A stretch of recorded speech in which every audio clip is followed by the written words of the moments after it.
मेरा नाम प्रिया शर्मा है। मेरा नाम प्रिया शर्मा है। मैं दिल्ली के एक मध्यम वर्गीय मोहल्ले में रहती हूँ, जहाँ सुबह की चाय के साथ अखबार और बच्चों की हंसी मस्ती से दिन शुरू होता है। मैं एक स्कूल टीचर हूँ और पिछले 10 सालों से बच्चों को पढ़ाना मेरी जिंदगी का सबसे खूबसूरत हिस्सा रहा है।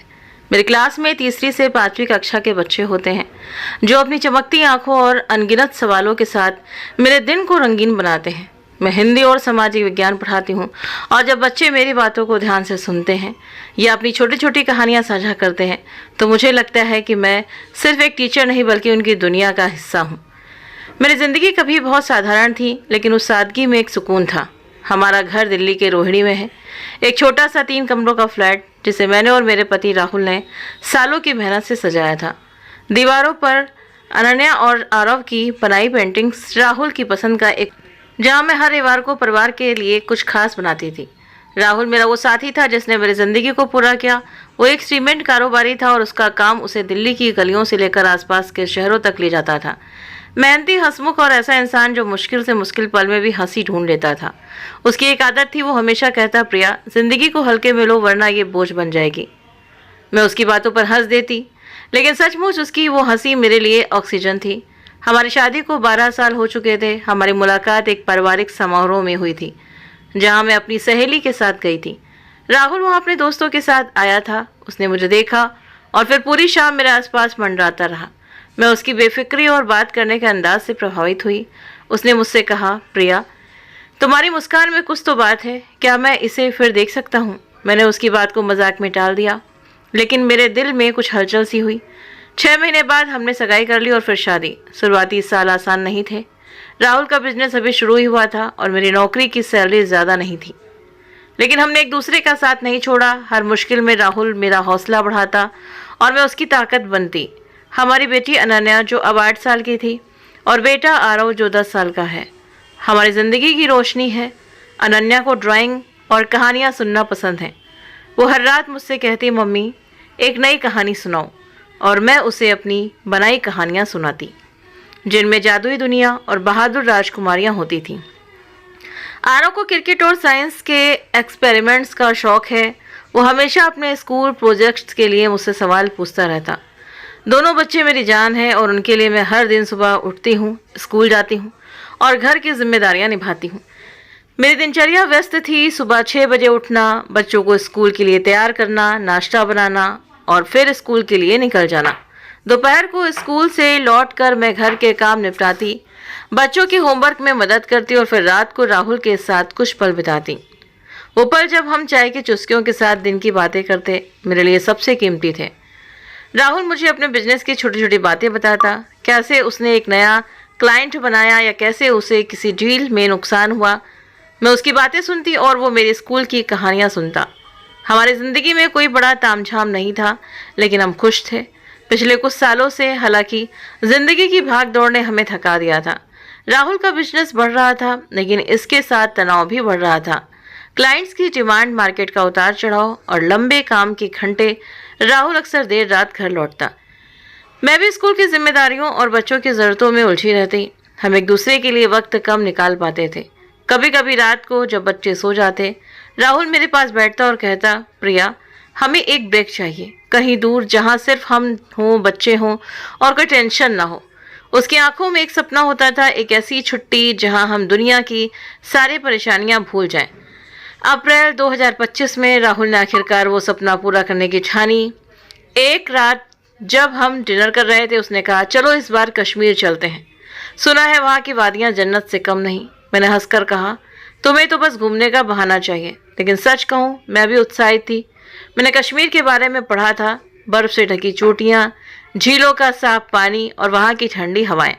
मुझे लगा कि ये हमारी ज़िंदगी में एक नया रंग भर देगा। बच्चों को भी छुट्टियाँ चाहिए थी। अनन्या ने जब सुना कि हम कश्मीर जा रहे हैं, तो उसने उछलते हुए कहा, मम्मी, क्या हम वहाँ बर्फ से स्नोमैन बनाएंगे? मैंने उसकी नाक खींचते हुए कहा, हाँ बेटा, जितने चाहे उतने स्नोमैन बनाएंगे। मैंने अपने चचेरे भाई विवेक और उसकी पत्नी नेहा को भी साथ चलने के लिए कहा। विवेक और मैं बचपन से करीब थे। वो मुझसे 2 साल छोटा है और हम दोनों एक दूसरे के साथ भाई बहन से ज़्यादा दोस्त की तरह रहे हैं। विवेक एक सॉफ्टवेयर इंजीनियर है और उसका काम उसे अक्सर विदेश ले जाता है, लेकिन जब भी वो दिल्ली आता, हमारी लंबी बातें होती उसकी पत्नी नेहा एक फ्रीलांस ग्राफिक डिज़ाइनर है और उसकी क्रिएटिविटी मुझे हमेशा प्रभावित करती थी। उनके बेटे रोहन जो 6 साल का है, अनन्या और आरव का अच्छा दोस्त है। जब मैंने विवेक को फ़ोन किया और कश्मीर का प्लान बताया तो उसने तुरंत हामी भर दी। प्रिया दी, ये तो कमाल का प्लान है, हम भी चलेंगे। नेहा ने भी उत्साह दिखाया। हमने फैसला किया कि हम सब मिलकर कश्मीर जाएंगे। कुल 9 लोग, मैं, राहुल, अनन्या, आरव, विवेक, नेहा, रोहन और मेरे सास ससुर। मेरे सास ससुर जो अब 60 के पार हैं। पहले तो हिचकिचाए। मेरी सास ने कहा, प्रिया हम इतना घूम फिर नहीं पाएंगे, लेकिन राहुल ने उन्हें मना लिया। उसने कहा, मम्मी आप बस हमारे साथ रहो, बाकी सब मैं और प्रिया देख लेंगे। उनकी हाँ ने हमारे प्लान को पूरा किया। वो हमारी पहली इतनी बड़ी फैमिली ट्रिप थी। मैंने अपने स्कूल से छुट्टी ली और राहुल ने अपने बिजनेस को कुछ दिन के लिए अपने मैनेजर के हवाले किया। हमने टिकट बुक किए, होटल्स की बुकिंग की और बच्चों के लिए गर्म कपड़े पैक किए। अनन्या और आरव इतने उत्साहित थे कि वे हर दिन कश्मीर की बातें करते। आरव ने अपने स्कूल फ्रेंड्स को बता दिया कि वो जन्नत घूमने जा रहा है। मैं उनकी खुशी देखकर मन ही मन मुस्कुराती। पैकिंग के दौरान राहुल ने मुझसे कहा, प्रिया ये ट्रिप हमारी ज़िंदगी की सबसे यादगार ट्रिप होगी। मैंने उसकी ओर देखा और कहा, तुम जो चाहो वो मेरे लिए खास है। उसने मेरे माथे को चूम लिया और मैंने उस पल को अपने दिल में संजो लिया। मेरे दिल में एक अजीब सी खुशी थी, एक उम्मीद कि यह ट्रिप हमें फिर से एक दूसरे के करीब लाएगी। लेकिन शायद ये खुशी इसलिए थी क्योंकि मुझे नहीं पता था कि ये सिर्फ कुछ दिनों की मेहमान है। मैं नहीं जानती थी कि जो जन्नत हम देखने जा रहे हैं वो मेरी ज़िंदगी का जहन्नुम बन जाएगी। 16 अप्रैल 2025 की सुबह जब हमारा विमान श्रीनगर के हवाई अड्डे पर उतरा तो मेरे दिल में एक अजीब सी उमंग थी। जैसे ही हमने बाहर कदम रखा, ठंडी हवा ने मेरे चेहरे को छुआ और मेरी सांसों में एक ताजगी सी भर गई। मैंने अपने दुपट्टे को कसकर लपेटा और बच्चों की ओर देखा। अनन्या, मेरी 8 साल की बेटी, मेरे पास दौड़कर आई और मेरा हाथ पकड़ते हुए बोली, मम्मी ये तो सचमुच जन्नत है। उसकी चमकती आंखों में कश्मीर की पहली झलक साफ दिख रही थी। मैंने उसका गाल थपथपाया और मुस्कुराते हुए कहा, हाँ बेटा ये जन्नत ही है। तभी राहुल, मेरा पति, हमारी ओर बढ़ा। उसने अपना फ़ोन निकाला और बोला, चलो पहली सेल्फी तो बनती है। उसने मुझे और बच्चों को अपने पास खींचा और जैसे ही उसने तस्वीर खींची मैंने उसके चेहरे पर एक चमक देखी। वो चमक जो मैंने हमारी शादी के शुरुआती दिनों में देखी थी, बेफिक्र, खुश और ज़िंदगी से भरी। उस पल को मैं कभी नहीं भूल सकती। श्रीनगर हवाई अड्डे से हम अपने होटल की ओर बढ़े। सड़क के दोनों ओर हरे भरे पेड़ और दूर दूर तक फैली पहाड़ियाँ थीं। आरव, मेरा 10 साल का बेटा, खिड़की से बाहर झांक रहा था। वो हर कुछ मिनट में सवाल पूछता, मम्मी वो जो बड़ा सा पानी है वो डल झील है ना? मम्मी हम शिकारा में कब जाएंगे? मैं उसकी उत्सुकता पर हंस पड़ती। राहुल ने ड्राइवर से बात शुरू कर दी थी और उसकी आदत के मुताबिक वो 5 मिनट में ही स्थानीय संस्कृति और खान पान की जानकारी जुटा चुका था। मेरे सास ससुर जो थोड़ा थके हुए थे, चुपचाप खिड़की से बाहर देख रहे थे। मेरी सास ने धीरे से कहा, प्रिया इतनी खूबसूरती तो मैंने पहले कभी नहीं देखी। मैंने उनकी ओर देखकर मुस्कुराया। हमारा होटल डल झील के किनारे था। कमरे की बालकनी से झील का साफ पानी और उसमें तैरते शिकारे दिख रहे थे। विवेक, मेरा चचेरा भाई, और उसकी पत्नी नेहा जो हमारे साथ थे, पहले ही बालकनी में खड़े होकर तस्वीरें खींच रहे थे। उनका बेटा रोहन जो सिर्फ 6 साल का था, अनन्या और आरव के साथ कमरे में उछल कूद कर रहा था। मैंने बच्चों को शांत करने की कोशिश की, लेकिन राहुल ने मुझे टोका, प्रिया उन्हें मस्ती करने दे, ये उम्र ही ऐसी है। मैंने उनकी बात मान ली। सच कहूँ मुझे भी उनकी मस्ती में सुकून मिल रहा था। अगले कुछ दिन हमने श्रीनगर और आसपास की जगहों की सैर की। हमारा पहला पड़ाव सोनमर्ग था। वहाँ पहुँचते ही बर्फ से ढकी चोटियों ने हमें मंत्रमुग्ध कर दिया। बच्चे बर्फ में खेलने के लिए उत्साहित थे। अनन्या और रोहन ने मिलकर एक छोटा सा स्नोमैन बनाया, जबकि आरव ने राहुल के साथ बर्फ की स्लाइडिंग की। मैं और नेहा पास में खड़े होकर उनकी मस्ती देख रहे थे। नेहा ने मुझसे कहा, दी कितना अच्छा लग रहा है ना? इतने दिन बाद ऐसा लग रहा है कि हम सचमुच ज़िंदगी जी रहे हैं। मैंने उसकी बात का जवाब एक मुस्कान से दिया। विवेक अपने कैमरे के साथ हर पल वो कैद करने में व्यस्त था। उसने हमें चिल्लाकर कहा, दी नेहा इधर देखो, एक परफेक्ट शॉट चाहिए। हम दोनों हंस पड़े और उसकी तस्वीर के लिए पोज देने लगे। सोनमर्ग के बाद हम गुलमर्ग गए। वहाँ की केबल कार राइड बच्चों के लिए सबसे रोमांचक थी। जैसे ही ऊपर पहुंचे चारों तरफ बर्फ का समंदर दिखा। राहुल ने मेरा हाथ पकड़ा और धीरे से कहा, प्रिया देखो ये वही जन्नत है जिसके बारे में मैं बात करता था। मैंने उसकी आंखों में देखा। उस पल में मुझे लगा कि हमारी जिंदगी कितनी खूबसूरत है। हमने वहाँ स्थानीय चाय की चुस्कियाँ ली और कश्मीरी पकवानों का स्वाद लिया। कश्मीरी पुलाव और दम आलू का स्वाद ऐसा था कि मेरी सास, जो खाने की बहुत शौकीन है, दूसरी प्लेट मंगवा ली।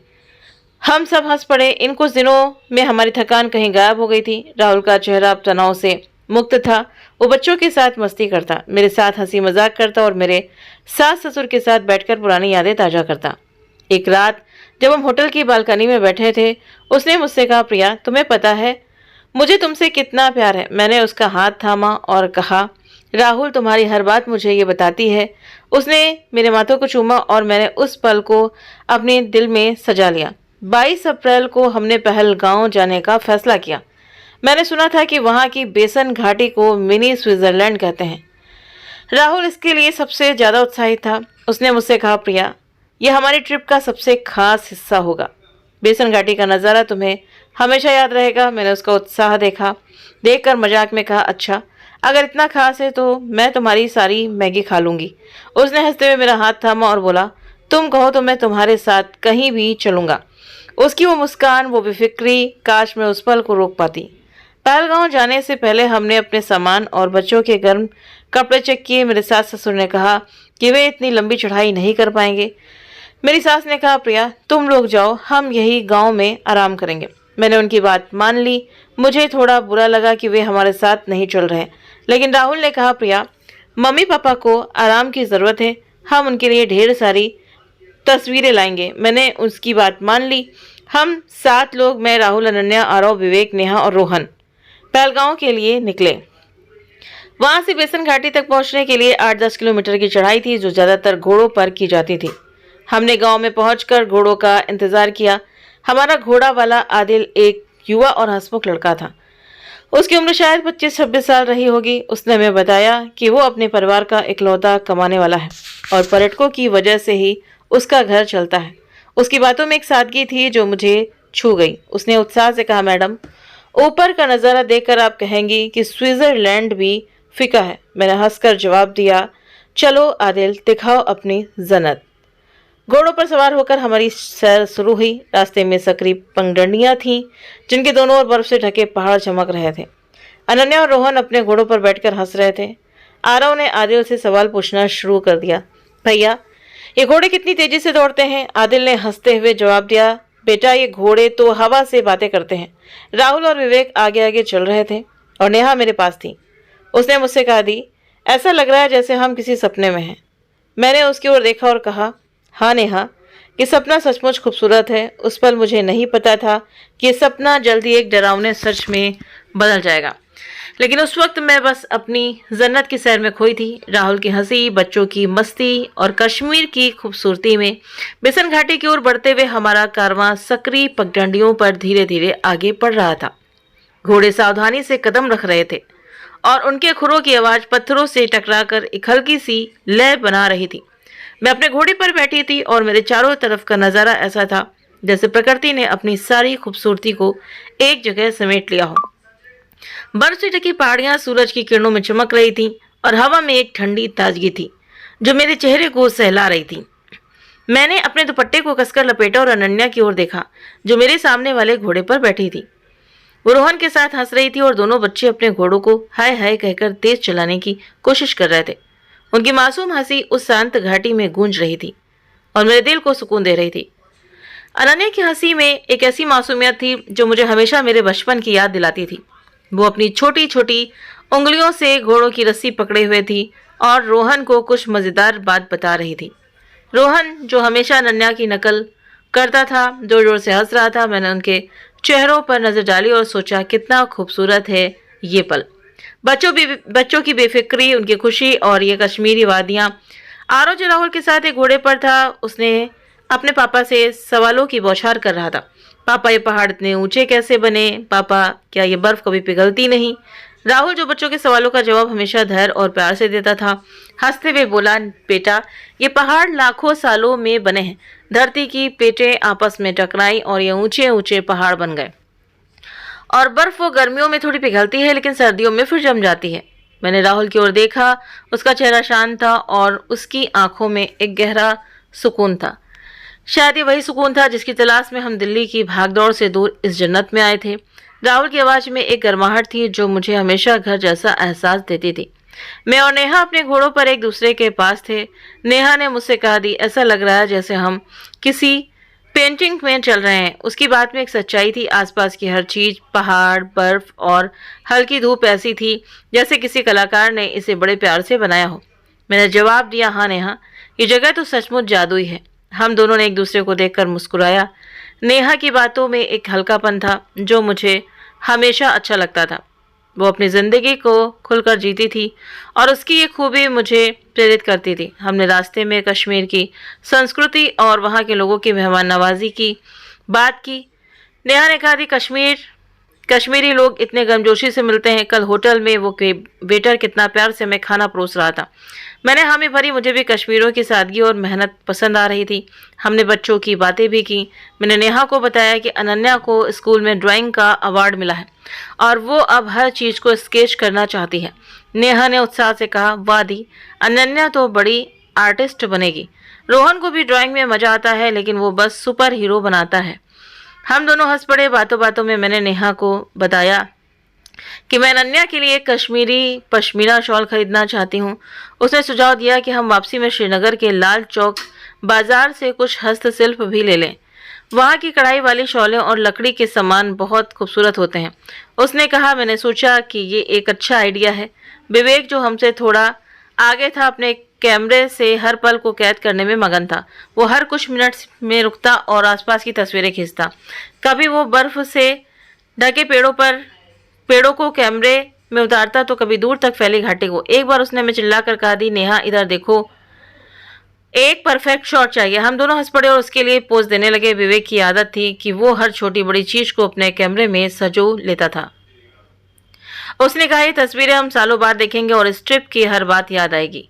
उसकी बात सुनकर मेरे मन में एक गर्माहट सी फैल गई। हमारा घोड़ा वाला आदिल हमारे साथ चल रहा था। वो एक हंसमुख और मेहनती लड़का था। उसने हमें स्थानीय कहानियां सुनानी शुरू की। उसने बताया कि बेसन घाटी को लोग किसी मिनी स्विट्जरलैंड इसलिए कहते हैं क्योंकि यहाँ की खूबसूरती विदेशी पहाड़ों जैसी है।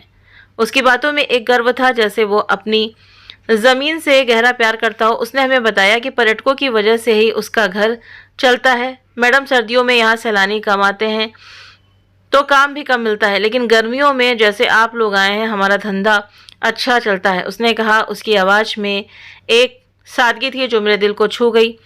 मैंने राहुल की ओर देखा जो आदिल की बातें ध्यान से सुन रहा था। उसके चेहरे पर एक हल्की सी मुस्कान थी। मुझे यकीन था कि वो आदिल को कुछ अतिरिक्त पैसे देगा।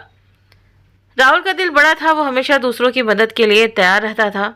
लगभग 3 घंटे की चढ़ाई के बाद हम बेसन घाटी के मुख्य पॉइंट पर पहुंचे। जैसे ही हमने वहां कदम रखा मेरी सांसें थम सी गईं। सामने का नज़ारा सचमुच जादुई था। बर्फ की चादर जमीन पर बिछी थी और उसके बीच बीच में हरी घास और रंग बिरंगे फूलों की क्यारियां थीं। दूर तक फैली पहाड़ियां सूरज की रोशनी में चमक रही थीं और हवा में एक मीठी सी खुशबू थी। ऐसा लग रहा था जैसे हम किसी और दुनिया में आ गए हों। अनन्या ने उत्साह से कहा, मम्मी ये तो स्वर्ग है। मैंने उसकी ओर देखा और सोचा, हाँ बेटा, ये स्वर्ग ही है। वहाँ एक छोटा सा स्टॉल था जहाँ कुछ खाने पीने का सामान मिलता था। ठंड की वजह से हमारे पेट में भूख जाग चुकी थी। राहुल ने तुरंत 2 प्लेट मैगी का ऑर्डर दिया। उसने मुझसे मजाक में कहा, प्रिया तैयार रहो, ये मैगी तो मैं पूरा खा लूँगा। मैंने हंसते हुए जवाब दिया, अच्छा मैं तुम्हारी मैगी खा लूँगी, बच्चों के लिए अलग से बन रही है। हम दोनों की ये छोटी छोटी नोक झोंक हमारी ज़िंदगी का हिस्सा थी। अनन्या और रोहन पास में बर्फ से खेल रहे थे। अनन्या ने बर्फ का एक गोला बनाया और रोहन पर फेंका, जिससे दोनों जोर जोर से हंसने लगे। उनकी हंसी उस शांत घाटी में गूंज रही थी। नेहा और विवेक एक पेड़ के पास खड़े होकर फोटो खींच रहे थे। विवेक ने नेहा को अपने कैमरे से कई पोज में तस्वीरें खींचने को कहा और नेहा हंसते हुए कह रही थी, बस करो विवेक, कितनी तस्वीरें लोगे। उनकी ये प्यारी तकरार देखकर मुझे हंसी आ गई। आदिल पास में अपने घोड़ों के साथ खड़ा था। उसने मुझसे कहा, मैडम आप लोग घूम लीजिए, मैं यहीं आपका इंतज़ार करूंगा। उसकी आवाज़ में एक ईमानदारी थी जो मुझे अच्छी लगी। मैंने चारों तरफ नज़र दौड़ाई। मेरे सामने मेरी पूरी दुनिया थी। राहुल, अनन्या, आरव, नेहा, विवेक और रोहन सब खुश थे, सब मुस्कुरा रहे थे। बेसन घाटी की खूबसूरती, बच्चों की हंसी और राहुल की वो प्यारी मुस्कान सब कुछ इतना परफेक्ट था कि मुझे यकीन नहीं हो रहा था कि हमारी ज़िंदगी इतनी खूबसूरत हो सकती है। उस पल में मुझे लगा कि अगर ज़िंदगी यहीं थम जाए तो भी मुझे कोई शिकायत नहीं होगी। बेसन घाटी की ठंडी हवा अब भी मेरे चेहरे को छू रही थी, लेकिन उसमें अब तो वो ताजगी नहीं थी जो कुछ देर पहले महसूस हुई थी। हम उस जादुई नज़ारे में खोए थे जहाँ बर्फ़ की चादर और हरी घास का मेल ऐसा लग रहा था जैसे प्रकृति ने हमें अपने आलिंगन में ले लिया हो। राहुल और मैं एक चट्टान के पास बैठे थे जहाँ से घाटी का सबसे खूबसूरत नज़ारा दिख रहा था। पास में ही वो छोटा सा स्टॉल था जहाँ से मैगी की खुशबू हवा में तैर रही थी। मैगी की पहली प्लेट जैसे ही आई, राहुल ने अपनी हंसी के साथ उसे मेरी ओर बढ़ाया और बोला, लो मिसेस शर्मा, पहले तुम चखो। मैंने हंसते हुए उसका हाथ हल्के से थपथपाया और कहा, नहीं तुम खाओ, मैं तुम्हारी थोड़ी सी चुरा लूंगी। उसने मेरी ओर देखा और उसकी आंखों में वही शरारत थी जो मुझे हमेशा उससे प्यार करने की वजह देती थी। मैं पास में बैठी थी और मेरी नज़र अनन्या और रोहन पर थी जो अब भी बर्फ में मस्त थे। अनन्या ने बर्फ का एक गोला बनाया और रोहन की ओर फेंका, जिससे दोनों जोर जोर से हंसने लगे। उनकी हंसी उस शांत घाटी में गूंज रही थी और मेरे दिल को एक अजीब सा सुकून दे रही थी। आरव थोड़ा दूर एक पत्थर पर बैठकर अपने जूते में लगी बर्फ को साफ कर रहा था। नेहा और विवेक पास में एक पेड़ के नीचे खड़े थे जहां विवेक अपने कैमरे से तस्वीरें खींच रहा था। नेहा उसे चिढ़ा रही थी, विवेक अब बस भी करो, कितनी तस्वीरें लोगे। उनकी प्यारी सी तकरार देखकर मेरे चेहरे पर मुस्कान आ गई। तभी मेरी नज़र घाटी के उन हिस्सों पर पड़ी जहां से 3 लोग हमारी ओर बढ़ रहे थे। उनकी चाल में एक अजीब सी शक्ति थी जो इस खूबसूरत माहौल से बिल्कुल मेल नहीं खा रही थी। उनके कपड़े पुलिस की वर्दी जैसे थे, गहरे हरे रंग की यूनिफॉर्म, कंधों पर बेल्ट और सिर पर टोपी। उनके हाथों में राइफलें थीं जो चमक रही थी। मैंने राहुल की ओर देखा जो अब भी मैगी खाने में मगन था। उसने उन लोगों को देखा लेकिन ज़्यादा ध्यान नहीं दिया। शायद उसने सोचा कि स्थानीय सुरक्षा कर्मी हैं जो पर्यटकों की सुरक्षा के लिए तैनात है। मैंने भी यही सोचा, लेकिन मेरे दिल में एक अजीब सी बेचैनी उठने लगी। उनकी चाल, उनकी आंखों में छिपी ठंडक, कुछ तो गलत था। मैंने राहुल का हाथ हल्के से दबाया और धीरे से कहा, राहुल, वो लोग कौन हैं? उसने मेरी ओर देखा और हल्के से मुस्कुराते हुए कहा, प्रिया, टेंशन मत लो, ये लोग यहाँ के सिक्योरिटी वाले होंगे। उसकी आवाज़ में एक भरोसा था जो मुझे शांत करने के लिए काफ़ी था। लेकिन जैसे जैसे वे लोग पास आए मेरी बेचैनी बढ़ने लगी। उनके चेहरों पर कोई भाव नहीं था, न मुस्कान, न गर्मजोशी। उनकी आंखें ऐसी थी जैसे वे किसी शिकार की तलाश में हों। तीनों में से एक, जो शायद उनका लीडर था, हमारे ठीक सामने रुक गया। उसका चेहरा सख्त था और उसकी आंखें इतनी ठंडी थीं कि मेरी रीढ़ में सिहरन दौड़ गई।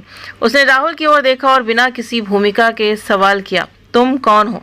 उसकी आवाज़ में एक ऐसी तीखापन था जो मुझे चुभ गया। राहुल ने हैरानी से उसकी ओर देखा। उसने अपनी मैगी की प्लेट एक तरफ रखी और हल्के से हंसते हुए कहा, जी मैं दिल्ली से हूँ, सैर करने आए हैं। उसकी आवाज़ में वही बेफिक्री थी जो उसे हर मुश्किल में हल्का रखती थी, लेकिन वर्दीधारी का चेहरा भावहीन रहा। उसने अपनी राइफल्स को हल्का सा ऊपर उठाया जैसे वो राहुल के जवाब से संतुष्ट नहीं था। मेरे दिल की धड़कन तेज हो गई। मैंने अनन्या और राहुल की ओर देखा जो अब भी बर्फ में खेल रहे थे। आरव हमारे पास आ चुका था और मेरे बगल में खड़ा था। मैंने उसका कंधा पकड़ा और उसे अपने ओर करीब खींच लिया। वर्दीधारी ने फिर सवाल किया, नाम क्या है? उसका लहजा अब और सख्त था। मुझे ये सवाल अजीब लगा, पुलिस वाले ऐसा क्यों पूछेंगे? मैंने राहुल का हाथ पकड़ लिया। मेरी उंगलियां उसकी हथेली में कांप रही थीं। राहुल ने मेरी ओर देखा और धीरे से मुझे शांत रहने का इशारा किया। उसने वर्दीधारी की ओर देखकर जवाब दिया, राहुल शर्मा। जैसे ही उसने अपना नाम बताया, वर्दीधारी की आंखों में एक चमक उभरी। ये चमक खुशी की नहीं थी, ये कुछ और ही थी, कुछ ऐसा जो मेरे पेट में एक ठंडा सा डर जमा रहा था। उसने अपने साथियों की ओर देखा जैसे कोई इशारा दे रहा हो।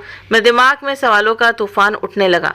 ये कौन लोग हैं? ये लोग कौन हैं? ये राहुल से क्या चाहते हैं? मैंने राहुल की ओर देखा जो अब भी शांत था, लेकिन उसकी भौहें हल्की सी सिकुड़ गई थीं। इससे पहले कि मैं कुछ कह पाती, वर्दीधारी ने अपनी राइफल उठाई। उसकी हरकत इतनी तेज थी कि मेरे पास सोचने का वक्त भी नहीं था। मेरी आंखों के सामने बिना किसी चेतावनी के गोलियों की आवाज़ गूंजी, धाएं धाएं। 2 गोलियां, एक राहुल की छाती में और दूसरी उसके सिर में। वो मेरे सामने, मेरी आंखों के सामने जमीन पर गिर पड़ा। उसकी मैगी की प्लेट जमीन पर बिखर गई और उसका शरीर बर्फ पर लुढ़क गया। मेरी चीख उस शांत घाटी में गूंजी, राहुल। मैंने चिल्लाया और मेरी आवाज़ मेरे ही कानों में अनजानी सी लगी। मैं उसके पास दौड़ी, मेरे घुटने बर्फ में धंस गए। मैंने उसका चेहरा अपने हाथों में लिया, उसकी आंखें बंद थीं। राहुल, राहुल उठो, प्लीज़ उठो, मैं चिल्लाती रही। मेरे आंसू उसके चेहरे पर गिर रहे थे, लेकिन वो नहीं उठा। उसकी सांसें रुक चुकी थीं। उसका चेहरा जो कुछ पल पहले हंसी से चमक रहा था, अब निष्प्राण था। मेरे दिमाग में कुछ भी समझ नहीं आ रहा था कि क्या हो गया, क्यों हो गया। मेरी दुनिया, मेरा राहुल मेरे सामने मर चुका था। मैंने अनन्या और आरव की ओर देखा। वो डर से कांप रहे थे। अनन्या की आंखों में आंसू थे और वो मेरी ओर दौड़ने लगी। मम्मी, उसने चिल्लाया। मैंने उसे और आरव को अपनी बाहों में खींच लिया, लेकिन मेरी नज़र अब भी राहुल पर थी। मेरे हाथ उसके चेहरे पर थे, जैसे मैं उसे वापस बुला सकती थी। वर्दीधारी अब भी वहाँ खड़ा था। उसकी आंखों में कोई पछतावा नहीं था, कोई दया नहीं थी। उसने अपने साथियों की ओर देखा और कुछ कहा जो मेरे कानों तक नहीं पहुंचा। मेरी चीखें अब भी गूंज रही थीं और मेरे आसपास का नज़ारा धुंधला हो रहा था। नेहा और विवेक जो पास में थे, अब हमारी ओर दौड़े। नेहा ने रोहन को अपनी बाहों में छिपा लिया और विवेक ने चिल्लाकर कहा, ये क्या किया तुमने? लेकिन उसकी आवाज़ अधूरी रह गई। मेरे दिमाग में एक ही सवाल बार बार गूंज रहा था, क्यों? राहुल ने क्या किया था? ये लोग कौन थे? मैंने वर्दीधारी की ओर देखा, लेकिन उसकी ठंडी आंखें मेरी आत्मा को चीर रही थी। मेरी बाहों में अनन्या और आरव रो रहे थे और मैं उन्हें शांत करने की कोशिश कर रही थी, लेकिन मेरे खुद के आंसू रुक नहीं रहे थे। उस पल में मुझे लगा कि मेरी ज़िंदगी ख़त्म हो चुकी है। राहुल, मेरा सहारा, मेरा प्यार मेरे सामने नहीं रहा। राहुल का निष्प्राण शरीर मेरे सामने बर्फ पर पड़ा था। मेरी चीखें अब भी घाटी में गूंज रही थीं, लेकिन मेरे कानों में सिर्फ सन्नाटा था। मेरी आंखों के सामने वो पल बार बार घूम रहा था। राहुल की मुस्कान, उसकी तो आखिरी सांस, और फिर गोलियों की वो भयानक आवाज़। मैं अपने घुटनों पर बैठी थी। मेरे हाथ उसके चेहरे पर थे, जैसे मैं उसे वापस बुला सकती थी, लेकिन वो नहीं उठा। मेरी दुनिया, मेरा सहारा मेरे सामने ख़त्म हो चुका था। तभी अनन्या की कांपती आवाज़ ने मुझे झकझोरा। मम्मी, उसने डर से चिल्लाया। मैंने उसकी ओर देखा। अनन्या और आरव, मेरे दोनों बच्चे, डर से कांप रहे थे। उनकी आंखों में वो खौफ था जो मैंने पहले कभी नहीं देखा था। मैंने हिम्मत जुटाई। मेरे बच्चों को मुझको ज़रूरत थी। मैंने अनन्या और आरव को अपनी बाहों में खींच लिया और उन्हें लेकर पास के एक बड़े पेड़ के पीछे छिप गई। मेरी आंखों से आंसू बह रहे थे, लेकिन मैं बच्चों को चुप कराने की कोशिश कर रही थी। शांत बेटा, चुप रहो, मैंने फुसफुसाते हुए कहा। अनन्या मेरे सीने से लिपट गई और आरव मेरे हाथ को कसकर पकड़े हुए था। मेरे दिल की धड़कन इतनी तेज थी कि मुझे लगा कि वो इसे सुन लेंगे। मेरी नज़र अब भी राहुल के शरीर पर थी, जो अब बर्फ पर ठंडा पड़ रहा था। तभी मैंने देखा कि वर्दीधारी अब विवेक की ओर बढ़ रहे थे। नेहा, जो पास में रोहन को अपनी बाहों में छिपाए खड़ी थी, डर से कांप रही थी। विवेक ने हिम्मत दिखाई। वो आगे बढ़ा और चिल्लाया, रुकिए, क्या चाहते हो? उसकी आवाज़ में गुस्सा और डर दोनों थे, लेकिन वर्दीधारी ने उसकी बात अनसुनी कर दी। उसने वही सवाल दोहराया जो उसने राहुल से पूछा था, नाम बता। उसकी आवाज़ में एक ठंडी क्रूरता थी। विवेक ने डरते हुए लेकिन हिम्मत जुटाकर कहा, विवेक मेहरा। मैंने उसकी आंखों में देखा। वो नेहा और रोहन को बचाने की कोशिश कर रहा था, लेकिन इससे पहले कि वो कुछ और कह पाता, गोलियां चली धाएं धाएं। 2 गोलियां विवेक की छाती में। वो भी जमीन पर गिर पड़ा और उसका शरीर बर्फ पर लुढ़क गया। नेहा की चीख मेरे कानों में गूंजी। विवेक, वो रोहन को छोड़कर उसके पास दौड़ी। उसने विवेक का सिर अपनी गोद में लिया और चिल्लाई, नहीं, तुम नहीं जा सकते। उसकी आवाज़ में इतना दर्द था कि मेरा दिल कांप गया। रोहन ने अपनी माँ का हाथ पकड़ा और रोने लगा। मैंने अनन्या और आरव को और कसकर पकड़ा। मेरे दिमाग में बस एक सवाल था, क्यों? ये लोग कौन है? और राहुल को क्यों मारा? अब विवेक को क्यों? चारों तरफ अफरा तफरी मच गई। घाटी जो कुछ पल पहले हंसी और खुशी से भरी हुई थी, अब चीखों और खौफ का मैदान बन चुकी थी। लोग इधर उधर भाग रहे थे। कुछ पर्यटक पास के टेंट में छिप गए। वो कुछ पत्थरों और पेड़ों के पीछे। मैंने देखा कि कुछ लोग अपने बच्चों को लेकर भाग रहे थे, जबकि कुछ जमीन पर लेटकर अपनी जान बचाने की कोशिश कर रहे थे, लेकिन वर्दीधारी रुकने वाले नहीं थे। उनकी आंखों में एक ठंडी निश्चितता थी, जैसे वे किसी मिशन पर हों। मैंने अनन्या और आरव को अपने करीब खींचा। मेरी सांसें तेज थीं और मेरा शरीर कांप रहा था। मैं बच्चों को शांत रखने की कोशिश कर रही थी, लेकिन मेरे अपने आंसू रुक नहीं रहे थे। अनन्या ने मेरे कान में फुसफुसाया, मम्मी पापा को क्या हुआ? मैं उसका जवाब नहीं दे पाई। मेरे गले में कुछ अटक गया था। मैंने बस उसे और कसकर गले लगाया और कहा, बेटा चुप रहो, हम सुरक्षित हैं। लेकिन क्या हम सचमुच सुरक्षित थे? तभी मेरी नज़र एक अन्य पर्यटक पर पड़ी। गोविंद जी, जो पुणे से अपने परिवार के साथ आए थे। मैंने उन्हें पहले स्टॉल के पास देखा था जब वे अपनी बेटी साक्षी के साथ चाय पी रहे थे। गोविंद जी, जो शायद 50-55 साल के थे, टेंट से बाहर निकले। उनके चेहरे पर एक अजीब सी हिम्मत थी, जैसे वे सोच रहे हों कि बातचीत से माहौल शांत हो सकता है। उन्होंने वर्दीधारी की ओर कदम बढ़ाया और कहा, रुकिए, हमें जाने दीजिए, हम सिर्फ पर्यटक हैं। उनकी आवाज में एक विनम्रता थी, लेकिन उसमें डर भी साफ झलक रहा था। वर्दीधारी ने उनकी ओर देखा, उसकी आंखें अब भी उतनी ठंडी थी। उसने गोविंद जी से एक अजीब सा सवाल पूछा, कुछ याद है? कोई आयत सुना? गोविंद जी हक्का बक्का रह गए। उनके चेहरे पर हैरानी साफ दिख रही थी। मैं नहीं जानता, उन्होंने हकलाते हुए कहा। इससे पहले कि वे कुछ और बोल पाते, गोलियां चली धाएं। एक गोली गोविंद जी के सीने में लगी और वो जमीन पर गिर पड़े। उनकी बेटी साक्षी, जो टेंट के पास खड़ी थी, चीख पड़ी, पापा। उसकी चीख मेरे दिल को चीर गई। वो अपने पिता की ओर दौड़ी, लेकिन वर्दीधारी ने उन्हें अनदेखा कर दिया और आगे बढ़ गए। मैंने साक्षी को देखा, जो अपने पिता के शरीर के पास बैठकर रो रही थी। उसकी चीखें मेरे कानों में गूंज रही थी और मेरे दिमाग में राहुल की तस्वीर बार बार आ रही थी। मैं चाहकर भी कुछ नहीं कर पा रही थी। मेरी बाहों में अनन्या और आरव कांप रहे थे और मैं बस इतना चाहती थी कि यह खौफनाक पल खत्म हो जाए, लेकिन वर्दीधारी रुकने वाले नहीं थे। उनकी राइफलें अब भी तैयार थीं और उनकी आंखों में वही क्रूरता थी जो मैंने राहुल को मारते वक्त देखी थी। मेरे दिमाग में सवालों का तूफान था। ये लोग कौन हैं और ये सिर्फ नाम क्यों पूछ रहे हैं? और आयत का क्या मतलब था? मैं कुछ समझ नहीं पा रही थी। मेरी नज़र नेहा पर पड़ी, जो अभी विवेक के पास बैठी थी। रोहन उसकी गोद में सिमटा हुआ था और उसकी आंखों में आंसू थे। मैं उसे कुछ कहना चाहती थी, लेकिन मेरे पास शब्द नहीं थे। मेरी दुनिया खत्म हो चुकी थी और अब नेहा की भी। मैं अनन्या और आरव को अपनी बाहों में कसकर पकड़े एक मोटे पेड़ के पीछे छिपी थी। मेरी सांसें तेज थीं और मेरे दिल की धड़कन इतनी जोर से बज रही थी कि मुझे लग रहा था कि वर्दीधारी इसे सुन लेंगे। मेरी आंखें अब भी राहुल के निष्प्राण शरीर पर टिकी थी, जो बर्फ पर पड़ा था। उसकी मैगी की प्लेट पास में बिखरी पड़ी हुई थी और उसका चेहरा, जो कुछ देर पहले हंसी से चमक रहा था, अब ठंडा और शांत था। मेरे आंसू थम नहीं रहे थे, लेकिन मैं बच्चों को चुप रखने की कोशिश कर रही थी। अनन्या मेरे सीने से लिपटी थी और उसकी छोटी सी उंगलियां मेरी जैकेट को कसकर पकड़े हुई थी। मम्मी, वो लोग हमें भी मार देंगे? उसने फुसफुसाते हुए पूछा।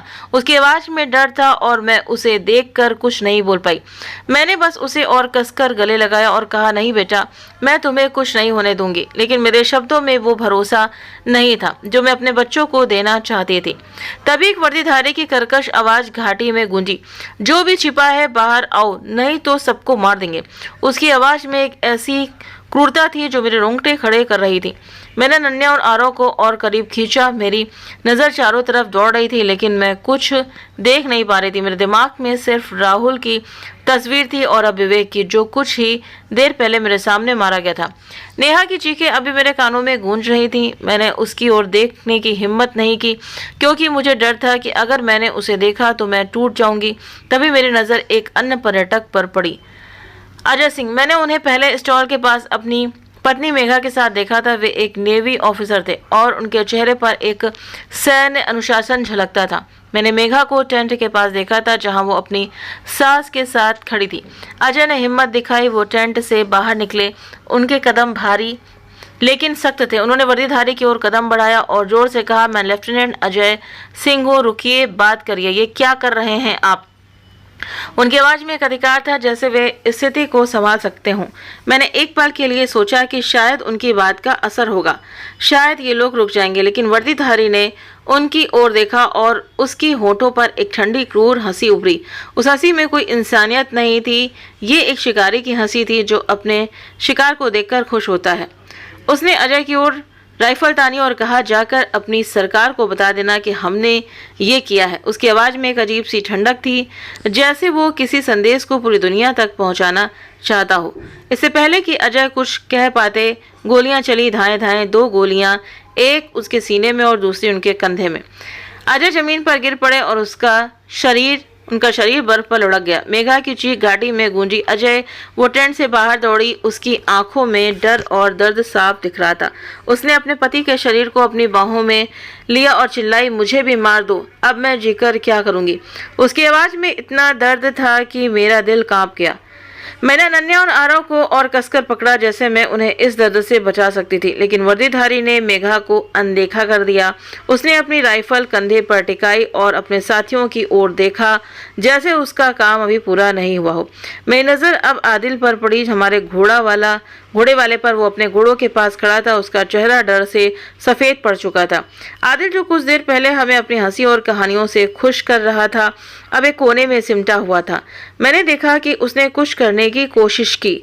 वो धीरे धीरे अपने घोड़ों के पास से हटा और एक पत्थर के पीछे छिपने की कोशिश करने लगा, लेकिन तभी उसकी नज़र एक बच्चे पर पड़ी जो पास में बर्फ पर गिर गया था। वो बच्चा शायद 10-12 साल का अपने माता पिता से बिछड़ गया था और अब डर से रो रहा था। आदिल ने एक पल के लिए हिचकिचाया, लेकिन फिर उसने हिम्मत दिखाई। वो उस बच्चे की ओर दौड़ा। उसने बच्चे को अपनी बाहों में उठाया और उसे पास के एक टेंट की ओर ले जाने की कोशिश की। मैंने उसकी आंखों में देखा, वो डरा हुआ था, लेकिन उसमें एक अजीब सी हिम्मत थी। वो बच्चे को बचाना चाहता था, लेकिन इससे पहले कि वो टेंट तक पहुंच पाता, एक वर्दीधारी ने उसे देख लिया। उसने अपनी राइफल उठाई और बिना किसी हिचक के गोली चला दी। धाएं गोली आदिल की पीठ में लगी। वो बच्चे को अपनी बाहों में लिए हुए जमीन पर गिर पड़ा। बच्चा चीखता हुआ भागा और आदिल का शरीर बर्फ पर लुढ़क गया। मैंने आदिल को देखा, उसकी आंखें खुली थीं जैसे वो कुछ कहना चाहता हो। उसका चेहरा अब भी वैसा ही था, सादा, ईमानदार और मेहनती। वो लड़का जो सिर्फ अपने परिवार के लिए दिन रात मेहनत करता था, अब मेरे सामने मर चुका था।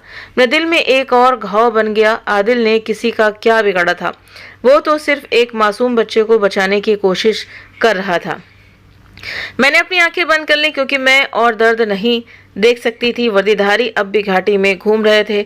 उनकी राइफलें तैयार थीं और उनकी चाल में अब भी वही ठंडी निश्चितता थी। मैंने देखा कि कुछ लोग अब भी टेंट और पेड़ों के पीछे छुपे हुए थे। कुछ की सिसकियां सुनाई दे रही थीं, तो कुछ पूरी तरह खामोश थे। मेरे दिमाग में सवालों का तूफान था। ये लोग कौन है और ये सिर्फ पुरुषों को ही क्यों मार रहे हैं? और वो संदेश, व्हाट ही मीन्स बाय, अपनी सरकार को बता देना। क्या ये कोई आतंकवादी हमला था या इसके पीछे कोई और साजिश थी? मैंने अनन्या और आरव को देखा। उनकी आंखें डर से भरी थीं, लेकिन वे चुप थे। मैंने उनकी ओर देखा और धीरे से कहा, बेटा डरो मत, मम्मी तुम्हें कुछ नहीं होने देंगी। लेकिन मेरे शब्द खोखले थे। मैं खुद नहीं जानती थी कि मैं उन्हें कैसे बचाऊंगी। मेरी नज़र मेघा पर पड़ी जो अब भी अजय के शरीर के पास बैठी थी। उसकी चीखें अब सिसकियों में बदल चुकी थी। नेहा अब भी विवेक के पास थी और रोहन उसकी गोद में सिमटा हुआ था। मैंने अपने आसपास देखा। घाटी जो कुछ देर पहले हंसी और खुशी से भरी हुई थी, अब खून और चीखों का मैदान बन चुकी थी। राहुल, विवेक, अजय, आदिल सब चले गए थे। मेरे दिल में एक खालीपन था, जैसे मेरी पूरी दुनिया खत्म हो चुकी हो। लेकिन मेरे बच्चों की सांसें जो मेरे सीने से टकरा रही थी, मुझे याद दिला रही थी कि मुझे अभी हार नहीं माननी थी। मैंने अपनी आंखें बंद की और राहुल की ओर आखिरी मुस्कान को याद किया। उस पल में मैंने ठान लिया कि मैं अपने बच्चों को बचाऊंगी, चाहे मुझे कुछ भी करना पड़े। लगभग आधे घंटे तक गोलियों की गूंज और चीखों ने घाटी को थर्रा रखा था। फिर अचानक सब कुछ थम गया। एक भयानक सन्नाटा छा गया जो उन चीखों से भी ज्यादा डरावना था। मैं अब भी अनन्या और आरव को अपनी बाहों में कस कर पकड़े पेड़ के पीछे छिपी थी। मेरी सांसें तेज थीं और मेरा शरीर ठंड से कांप रहा था। मैंने हिम्मत जुटाकर धीरे से बाहर देखा। वर्दीधारी अब वहां नहीं थे। वे जंगल की ओर भाग गए थे, जैसे भूतों की तरह गायब हो गए हों। लेकिन उनके पीछे जो छोड़ गए वो मेरी जिंदगी का सबसे भयावह मंजर था। चारों तरफ लाशें बिछी थीं। राहुल, मेरा प्यार, मेरी दुनिया बर्फ पर पड़ा था। उसकी आंखें बंद, उसका चेहरा निष्प्राण। पास में विवेक था, जिसकी हंसी कुछ देर पहले घाटी में गूंज रही थी। गोविंद जी, अजय और आदिल, वो मासूम लड़का जो एक बच्चे को बचाने की कोशिश में मारा गया, सब चले गए थे। बर्फ जो कुछ देर पहले बच्चों की हंसी खुशी से गुलजार थी, अब खून से लाल हो चुकी थी। मेरी आंखें उस मंजर को देखकर सन्न पड़ गई थीं। अनन्या और आरव मेरे सीने से लिपट कर रो रहे थे। मैंने नेहा को देखा जो रोहन को अपनी बाहों में लिए टेंट से बाहर आई। उसका चेहरा पत्थर की तरह सख्त था, जैसे उसकी आत्मा भी उसी पल मर गई हो। जब विवेक को गोली लगी थी, रोहन उससे लिपटा हुआ था। उसकी आंखें डर और आंसुओं से भरी थीं। मैं कुछ कहना चाहती थी, लेकिन मेरे पास शब्द नहीं थे। मेरी अपनी आवाज़ खामोश हो चुकी थी। मेघा जो अजय के शरीर के पास बैठी थी, अब सिसक रही थी। उसकी सांस उसे सांत्वना देने की कोशिश कर रही थी। लेकिन उनके चेहरे पर वही खालीपन था जो मैं अपने भीतर महसूस कर रही थी। कुछ लोग जो छिपे थे धीरे धीरे बाहर निकलने लगे। उनकी आंखों में डर और अविश्वास था। कुछ अपनी सांसों को गिन रहे थे, जैसे यकीन नहीं हो रहा था कि वे जिंदा हैं। एक बुजुर्ग दंपति जो शायद उत्तर प्रदेश से थे एक दूसरे को गले लगाए रो रहे थे। साक्षी गोविंद जी की बेटी अपने पिता के शरीर के पास बैठी थी। उनकी आंखें सूख चुकी थी। घाटी में अब सिर्फ सिसकियों और दर्द बाकी था। कई घंटों बाद पुलिस और सेना के जवान पहुंचे। उनकी भारी बूटों की आवाज़ और रेडियो की खड़खड़ाहट ने उस सन्नाटे को तोड़ा। उन्होंने घायलों को स्ट्रेचर पर ले जाना शुरू किया। कुछ लोग जिन्हें मामूली चोटें आई थीं अपने परिवार वालों को ढूंढ रहे थे। एक सैनिक ने मुझसे पूछा, मैडम आप ठीक हैं? मैंने उनकी ओर देखा लेकिन मेरे होठ हिले नहीं। ठीक मैं कैसे ठीक हो सकती थी? मेरी दुनिया खत्म हो चुकी थी। मुझे बाद में बताया गया कि 28 लोग मारे गए थे और 20 से ज़्यादा घायल थे। मरने वालों में उत्तर प्रदेश, महाराष्ट्र, गुजरात, बिहार और तमिलनाडु के पर्यटक थे। 2 विदेशी, एक नेपाल से और एक यूएई से था। इस हमले के शिकार वो भी बने। लेकिन मेरे लिए ये सिर्फ आंकड़े नहीं थे। मेरे लिए ये राहुल था जिसकी हंसी मेरे कानों में अब भी गूंज रही थी। ये विवेक था मेरा भाई जिसके सपने अब बर्फ में दफन हो चुके थे। ये आदिल था जिसकी सादगी मेरे दिल को छू गई थी। मेरे लिए ये मेरी जिंदगी का अंत था। सेना ने हमें सुरक्षित जगह पर ले जाने की व्यवस्था की। अनन्या और आरव मेरे साथ थे लेकिन उनकी आंखों में वो चमक गायब थी जो कुछ दिन पहले कश्मीर की वादियों में चमक रही थी। मैंने उन्हें गले लगाया लेकिन मेरे पास उनके सवालों का जवाब नहीं था। मम्मी पापा अब कभी नहीं आएंगे? आरव ने पूछा। मैंने उनकी ओर देखा और उसकी ओर देखा और मेरे आंसू फिर बहने लगे। नेहा और रोहन भी हमारे साथ थे। नेहा अब भी खामोश थी। उसने मुझसे एक बार कहा, दी अब क्या बाकी रह गया? मैंने उसका हाथ पकड़ा लेकिन मेरे पास जवाब नहीं था। हम दोनों एक दूसरे का दर्द समझ रहे थे लेकिन उस दर्द को कम करने का कोई रास्ता नहीं था। बेसन घाटी की उस भयानक दोपहर के बाद मेरी दुनिया जैसे थम सी गई थी। राहुल की वो आखिरी मुस्कान, गोलियों की गूंज और वो सन्नाटा मेरे दिमाग में बार बार लौट आता था। जांच शुरू हुई और कुछ दिन बाद खबरें आने लगी। हमें बताया गया कि ये आतंकवादी संगठन TRF द रेजिस्टेंस फ्रंट का हमला था। उनका मास्टरमाइंड सैफुल्लाह खालिद पाकिस्तान में छिपा हुआ था। पुलिस ने 3 आतंकवादियों आसिफ, सुलेमान और तलहा के स्केच जारी किए। टीवी पर स्केचों की चर्चा थी और अखबारों में उनके धुंधले चेहरों की तस्वीरें छपी थीं। लेकिन मेरे लिए ये सबसे सब बेमानी था। मेरे दिमाग में एक ही सवाल गूंज रहा था, राहुल को क्यों मारा? क्या सिर्फ इसलिए कि उसका नाम राहुल शर्मा था या इसके पीछे कोई और साजिश थी? एक अधिकारी ने मुझे बताया कि आतंकवादी कुछ खास लोगों को निशाना बना रहे थे, शायद उसकी पहचान या पेशे के आधार पर। लेकिन ये शायद मेरे लिए काफ़ी नहीं था। मैं बार बार पूछती, राहुल का क्या कसूर था? वो तो सिर्फ एक कारोबारी था। लेकिन उनके पास कोई ठोस जवाब नहीं था। क्या अजय जो नेवी ऑफिसर थे इसीलिए मारे गए क्योंकि वे सेना से थे? और आदिल वो मासूम घोड़ा वाला जो एक बच्चे को बचाने की कोशिश में मारा गया, उसका क्या दोष था? ये सवाल मेरे दिल को कुरेद रहे थे लेकिन जवाब की उम्मीद धुंधली पड़ती जा रही थी। मेरे लिए स्केच, ये नाम, ये संगठन सब बेकार थे। मेरे लिए राहुल था जिसकी हंसी मेरे कानों में अब भी गूंजती थी। मेरे लिए विवेक था, मेरा भाई जिसकी बातें मेरे दिल में बसी थी। मेरे लिए आदिल था जिसकी सादगी मुझे हमेशा याद रहेगी। कश्मीर जो मेरे लिए जन्नत था अब मेरे लिए जहन्नुम बन चुका था। वहाँ की बर्फ जो अनन्या और आरव की मस्ती से चमकती थी अब मेरे लिए खून और दर्द की याद दिलाती थी। मैं दिल्ली लौटी लेकिन मेरा घर अब घर नहीं रहा। वो छोटा सा फ्लैट जहाँ राहुल की हंसी गूंजती थी अब खामोश था। उसकी अलमारी में रखे कपड़े, उसका पसंदीदा नीला मग और वो पुराना सोफा, हर चीज़ मुझे उसकी कमी का एहसास कराती थी। मैं बिस्तर पर लेटकर राहुल की उस आखिरी मुस्कान को याद करती थी। उसकी वो हल्की सी शरारत, वो गर्मजोशी, सब कुछ मेरे सामने तैर जाता था। मैं सो नहीं पाती। अनन्या और आरव अब भी रात को डर कर उठते थे। अनन्या की छोटी सी आवाज़, मम्मी पापा कहाँ हैं, मेरे दिल को चाकू की तरह चीर देती थी। मैं उसे गले लगाती लेकिन मेरे पास उसके सवालों का जवाब नहीं था। नेहा और रोहन भी दिल्ली में थे। नेहा का चेहरा अब वैसा नहीं था। उसकी आंखों में वही दर्द था जो मेरी आंखों में था। रोहन जो पहले अनन्या और आरव के साथ हंसता खेलता था अब चुप रहता था। उसकी मासूमियत उस हमले ने छीन ली थी। आदिल के परिवार की खबर ने मेरे दर्द को और गहरा कर दिया। मुझे पता चला कि उसकी माँ और छोटी बहन अब बिना किसी सहारे के थे। आदिल उनके लिए सब कुछ था। मैं उनकी मदद करना चाहती थी, लेकिन मेरा अपना दुख इतना भारी था कि मैं कुछ कर पाने की हालत में नहीं थी। लेकिन इस अंधेरे में कश्मीर के स्थानीय लोगों की इंसानियत एक रोशनी की तरह थी। जब हम पहलगांव से श्रीनगर लौटे तो वहाँ के लोग हमारे लिए खाना, कंबल और गर्म कपड़े लेकर आए। एक बुजुर्ग कश्मीरी महिला, जिन्हें हम बेगम जी कहते थे, ने मुझे गले लगाया और कहा, बेटी, ये कश्मीर का सच नहीं है, ये वो लोग हैं जो हमारी जन्नत को जहन्नुम बनाना चाहते हैं। उनकी आंखों में आंसू थे और उनकी बातों में एक गहरा दर्द था। उन्होंने हमें अपने घर में रुकने की पेशकश की और उनके बेटे यासिर ने हमें सुरक्षित हवाई अड्डे तक पहुंचाया। रास्ते में यासिर ने कहा, मैडम, हमें बहुत दुख है। आदिल मेरा दोस्त था, वो बहुत अच्छा इंसान था। उसकी आवाज़ में एक सच्चाई थी जो मेरे दिल को छू गई। श्रीनगर के एक स्थानीय होटल मालिक गुलाम हसन ने हमें बिना किराए के अपने गेस्ट हाउस में ठहराया। उन्होंने कहा, आप लोग पहले ही बहुत कुछ झेल चुके हैं, अब आप हमारे मेहमान हैं। उनकी पत्नी ने बच्चों के लिए गर्म दूध और कश्मीरी कहवा बनाया। एक कश्मीरी ड्राइवर जो हमें हवाई अड्डे ले गया ने रास्ते में बच्चों से बातें की और उनकी हंसी लौटाने की कोशिश की। उसने अनन्या को एक छोटी सी लकड़ी की शिकारा दी और कहा, बेटा, इसे अपने पास रखो, ये तुम्हें हमारी डल झील की याद दिलाएगा।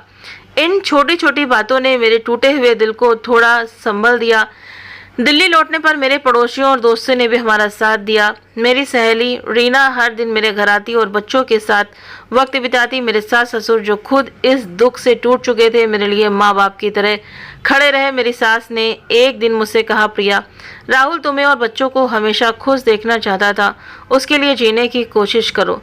उनकी बातों ने मुझे थोड़ा हौसला दिया, लेकिन राहुल की कमी कोई नहीं भर सकता था।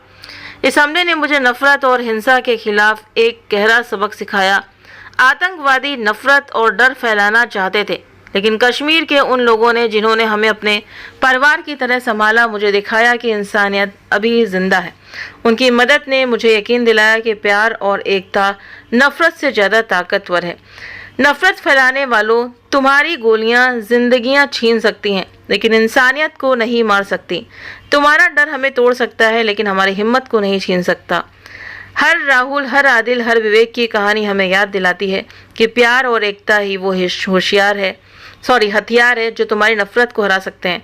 तुम्हारी हिंसा हमें डरा सकती है, लेकिन हमारा प्यार तुम्हें हरा देगा। हम नफरत के खिलाफ इंसानियत की ताकत से लड़ेंगे और हमारी जन्नत को फिर से बसाएंगे।